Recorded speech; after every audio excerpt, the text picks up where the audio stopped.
Hi, Nate Ryan from NASCAR NBC here with NASCAR NBC analyst Jeff Burton. NASCAR NBC about to pick up the schedule this weekend at Iowa Speedway. But before we go there, Jeff, want to talk about quite a wild race we had at Sonoma Raceway coming into Iowa this past Sunday. Kyle Larson wins the race, and it starts out very choppy. Eight cautions in the first 42 laps, highly unusual for a road course during the next gen era. And in particular, we saw Joe Gibbs Racing have a lot of problems. Denny Hamlin with an engine failure, Ty Gibbs in a wreck, Christopher Bell, Martin Truex Jr. also involved in incidents. What did you make of the start of this race, Jeff? Because it's on fresh asphalt at Sonoma. I think everybody thought they were worried about tire wear. I don't think anybody thought, though, we were going to see this level of chaos in the first two stages.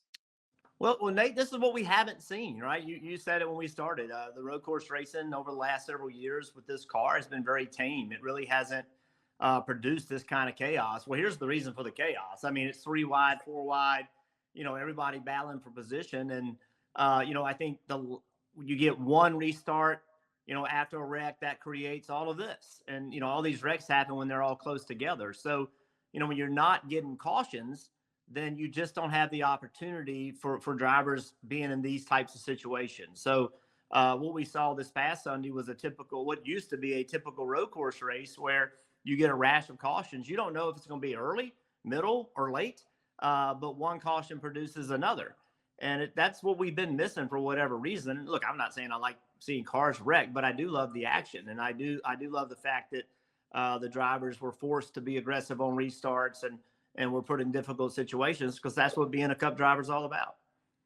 And again, the conversation I think coming in was about tire wear or the lack thereof that was expected on this fresh asphalt. Did that, do you think, give drivers maybe a feeling of confidence to be more aggressive? Was it just kind of feeling out the pavement where it had more grip and they were being overly ambitious? Like, what did you make of some of that action? Yeah, Nate, I don't know that the tire really played that big of a role in it. I think the biggest concern that we've seen on road course racing is the strategies really haven't been able to get mixed up because we haven't been having those cautions.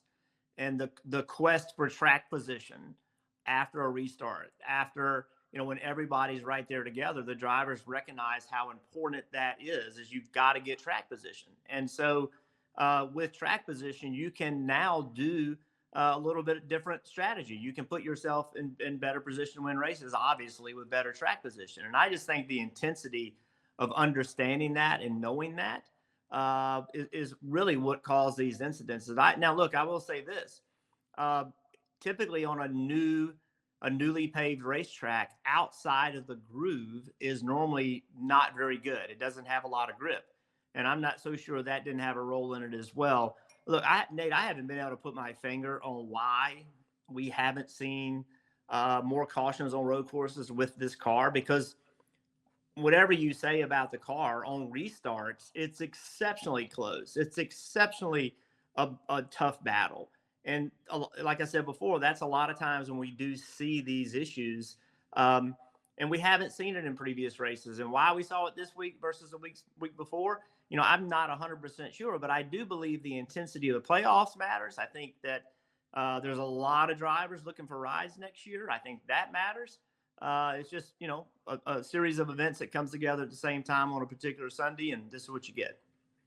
Well, no matter the reason, like you said, Jeff, I mean, I don't want to see wrecks just to watch wrecks, but it is fun and that it adds a layer of intrigue when you have so many yellows in the first two stages and when you have strategies that then unfold as a result of that. This was not a straightforward race.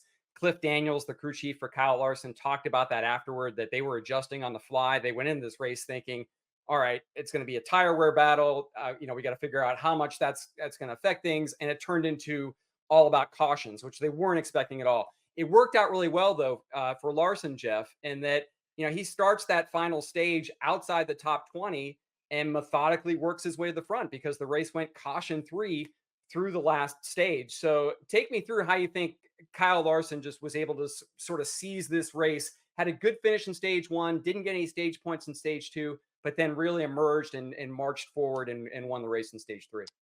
Yeah. So ultimately, obviously Larson's a great race car driver and has a fast race car, but ultimately the thing that we kept hearing wasn't going to matter, and that's tires weren't going to fall off. They did.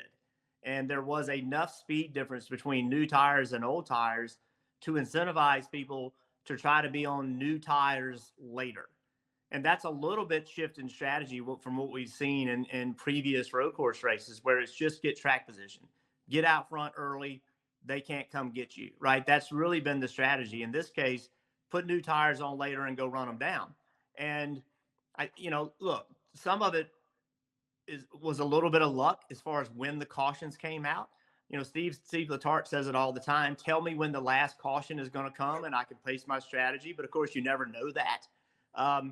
And if you're a crew chief, you have no choice but to think that this road course race is going to be like all the other road course races that have happened with this car.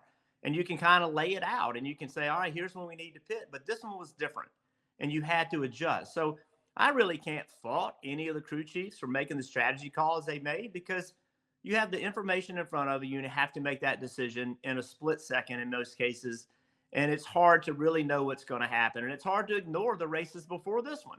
This one was just completely different. And Kyle Larson and Cliff Daniels, they obviously did it better than everybody else and got the win. Yeah, they hit it and they were the winners. And obviously there's always losers as well. And I think a big surprise here, Jeff, was the pole sitter, Joey Logano. Suddenly, Joey Logano finds himself outside that cut line. He currently is 16 points below the cut line for getting in the playoffs, the top 16 drivers. Kyle Busch actually is ahead of him, but still below the cut line, -8. So Logano starts this race, Jeff, first, finishes 21st. He's got one top 10 in the last 8 points races. So I guess it wasn't all that surprising given his recent history, but given this is a two-time champion we're talking about, I think the struggles of the number 22 Ford have been surprising. Well, and look, they've had some speed. They had speed this weekend. They've had speed on the short tracks. They've been fast.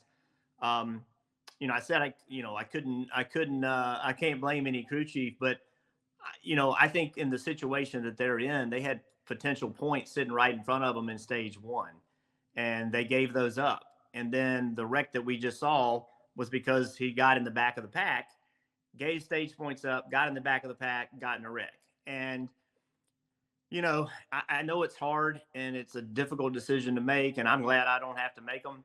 But I think when you're in a tight point battle and you have points in front of you, you got to get them, because you don't know what's going to happen in the rest of the race. And it's a difficult decision. Again, I wouldn't want to make it, but there's going to be a battle, and there's no guarantee that they're going to win a race. And that's just how it is. And Joey has said it. Like, there's no guarantee that they're going to win a race. And so you have to assume that you're in a point battle, and they're in the midst of a tight one. And if we get an unexpected winner, if we get somebody that is, 16th, 17th, 18th, 20th in points that wins a race, now his pathway is even more difficult to get into the playoffs with points. So that's what road course racing with stages. That is why crew chiefs don't like stages, is because it puts them in a terrible position on road courses to know whether to get points or not. And that was a prime example of them making the best decision they knew how to make. Ultimately, I don't think it worked out the way that they wanted it to, obviously. But look, you have to make a decision, and you have to have a strategy going into it and stick to it. And that's what they did. And I don't fault them for that. But it is a very tough choice crew chiefs have to make. And the key is everybody being on board. Like, if the driver and the crew chief, they're lined up, this is what we're going to do, and here's why we're going to do it. It doesn't work out, it's all good. But you can't have each other, looking at each other saying, well, you should have done that, or you should have done this.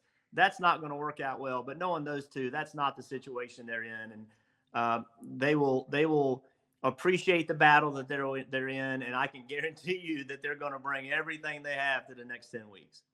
Yeah, Paul Wolf and Joey Logano certainly have a strong relationship they've built over the years with that 2022 championship. And you mentioned it, Jeff, there's going to be a lot of tension, I think, here with the tough decisions that are going to be made here over the next 10 races leading into the playoffs, starting at Iowa. Let's wrap up by just looking at this playoff situation. You got the three guys right above the cut line, defending series champion Ryan Blaney. He's in a pretty good spot.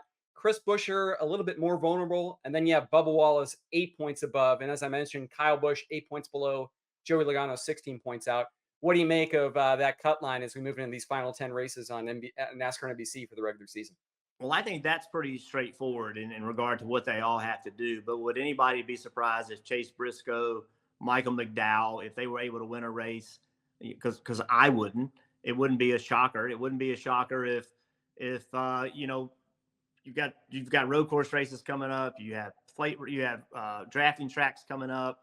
Like, there's a lot of guys that are well below that cut line that could win. And, you know, Bubba Wallace, he's got some really good racetracks coming up in our part of this schedule. If he wins, that puts pressure on more people. So, you know, I just think if you're in that position, if you're Chris Buescher, who's 15th in points on down, there's massive pressure on you, because a mistake could be the difference. A win by someone other than you could be the difference. And they all know it. And there's some very difficult races coming up. And it is going to be a challenge for everybody. When Austin Cindric won that race, that changed the game. When Daniel Suarez won his race, that changed the game. That's two cars and drivers and teams that aren't performing really like I don't view them as top 15, 16 teams at the moment. Now, they could get hot and go win the playoffs, but at the moment, that's not where they are. They put themselves in the playoffs, which puts a tremendous amount of pressure on everyone else. And the great thing about that, Nate, is we get to cover it. So the more pressure there is for the teams. And this goes in every sport. Every sport is why the playoffs in every sport are magic. The more pressure filled it is for them, and I used to be them, the better it is for us. The better it is to watch as a fan, anybody involved. That's what sports are about, is step-up moments.